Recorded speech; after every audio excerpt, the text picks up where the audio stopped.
ମାନେ ମୁଁ ବହୁତ ଦିନ ହେଲା ଦେଖି ଆସୁଛି कि माने बहुत गुड़े कथा सब उठी उठी चलती माने रोहित शर्मा विराट कोहली अवसर नहीं जी कि क्रिकेट माने दिनिकिया क्रिकेट से तो T20 नहीं सारी आउ टेस्ट भी नहीं सारी तो दिनिकिया कहीं ने सी गुजब सब सोशल मीडिया बुलूची तो एगुड़ा कहीं हो माने मुझे कथा माने बुझीपारनी माने असुविधा कौन कर विराट कोहली और रोहित शर्मा तो टेस्ट सीरीज रे Gill Shubman Gill England test series रे 2-2 सीरीज बराबर करने बहुत बहुत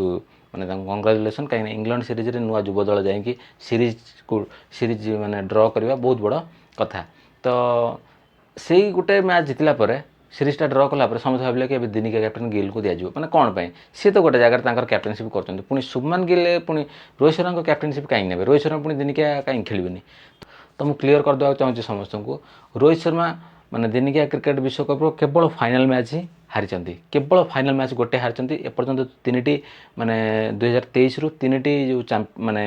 आईसीसी टूर्नामेंट खेलते गोटे मैच हारी सी हूँ final match world cup final match 2023 19 नवेम्बर तो से दिन कहीं भी भूल पारे से एवं भी दुख अच्छी तो से टूर्नामेंट रे भारतीय दल बहुत बढ़िया खेलता गोटे मैच हारी बोली टूर्नामेंट जीति पार नाला T20 वर्ल्ड कप खेला तादर भारत सब मैच जीतला तापर चैंपियंस ट्रॉफी खेला तादर सब मैच जीतला पुणी champions trophy T20 world cup champion है तो रोहित शर्मा एठार कैप्टेनशिप कहीं भी प्रश्न उठेबे खेल माने ऊपर भी कहीं प्रश्न उठेबे कहीं टेस्ट खेल जहाँ भी परफॉर्मेंस था कि न था T20 आउ व्हाइट बॉल क्रिकेट परफॉर्मेंस बहुत बढ़िया था आउ वनडे माने से चैंपियन ट्रॉफी भी से देखले आ भारतीय दल को चैंपियन कराइले फाइनल मैच रे से सर्वाधिक रन स्कोर हासिल करते से विराट कोहली तो टूर्नामेंट सारा भल खेली आसते दिनिकिया विश्वकप में भल खेली T20 अवश्य एत भल खेली पार ना फाइनल मैच किंतु से गोटे भल इनिंग्स खेली तो ओभरऑल देखा गले दी जन परफॉर्मेंस तो किसी खराब ना तो रोहित शर्मा कैप्टेनसी रे कौन तो प्रश्न उठेबार ना तो ये स्पेकुलेसन कौन पाई ये केवल भ्यू पाइबापी माने ये सब जिन उठू खाली कथा कि इनको अवसर ना ये माने माने सोशल मीडिया प्रेसराइज कराऊँ ये सब जिन कौन हो मुझे बुझे कहीं 2027 वर्ल्ड कप रे भारतीय दल जदि विराट कोहली और रोहित शर्मा न जीवे तो भारतीय दल से सर्वाइव करा मुश्किल हो कहीं भावुं जदि 2050 ओवर वर्ल्ड कप रे माने ये जो युव खेला नहीं जब वर्ल्ड कप रे डायरेक्ट माने स्थान देदेवे पड़े से बहुत बड़ काठिकर पाठ कहीं दिनिकिया फॉर्मेट T20 फॉर्मेट ठार टोटाल अलग तो सेठी खेलिया बहुत बड़ माने पोटेंशियल दरकार माने इनिंग्स को माने गड़े चलवा दरकार इनिंग्स को भल भाव खेलिया दरकार जोटा विराट कोहली रोहित शर्मा बहुत बढ़िया करछंती कहीं सीनियर प्लेयर से रहा निहाती दरकार KL भी अच्छा से सीनियर किंतु आउ 2 जन सीनियर रहा निहाती दरकार जाडेजा तो निश्चित भाव खेले फिटनेस उपर कौन प्रश्न उठबार ना तो केवल युव खेला नहीं तो टीम खेलनी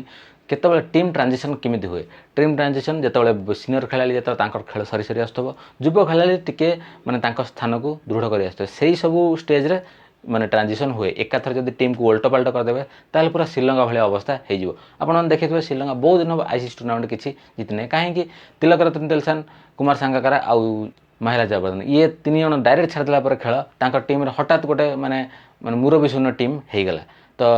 सेठी आउ कई बड़ खेला रही माने एक्सपीरियंस खेला रही सब युव खेला रही आंजल मैथ्यूज थे किंतु सी एते भी खेलती ना तो जो श्रीलंका टीम ये अवस्था है तो से टीम जिते भारतीय दल जिते भी स्ट्रंग टीम है भारतीय दल स्ट्रंग टीम ए मात्र सन्देह ना किंतु जदि हठात सब खेला बाहर जी हठात बड़ खेला बाहर जी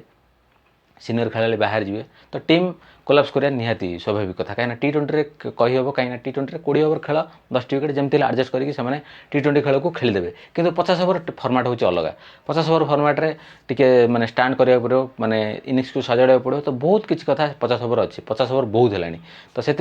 ये जो स्पेकुलेसन ये सब जो गुजब सब उठाऊँ तो प्लीज ये दयाकोरी ये सब बंद कर दिंतु विराट कोहली आउ Rohit Sharma one day world cup 2027 खेलिया निहाती दरकार आउ समस्या चाहिए कि रोहित शर्मा कैप्टेनसी रे 2023 रे जोटा हासिल कर पारे ना 2027 से हासिल करूँ आउे अवसर तो सेमती भी नहीं जीवे आ 2027 पर से खेल ही चाहिए ना जदि गोटे भल नोट्रे माने माने शेष हो कहीं जब चैंपियन हो गले आउ किसी हासिल करने भी बाकी रही तो से समस्त आशा रखा कि 2027 विश्वकप विराट कोहली और रोहित शर्मा 2 जन उभय खेलतु तो ये जो गुजब सब उठाऊँ रोहित शर्मा विराट कोहली अवसर नहीं जीवे तो से भली किसी सब न हो दयाकोरी गुजब सब उठातु ना आज भिडियोटी एति क्लीयर करने को आसती कि माने गुजब सब उठातु ना तो भिडियोटी जब भल लगे तो लाइक करेंगे कमेंट करेंगे और चैनल को सब्सक्राइब करेंगे मोर गोटे व्लॉग चैनल अच्छी ता ना हूँ चिन्मय ऑफिशियल्स डिस्क्रिप्शन में तार लिंक अच्छी आपण मैंने जाइए से चैनल को सब्सक्राइब कर दिंतु तो जल्दी आपण मान सहित देखा गोटे next video till then bye bye take care.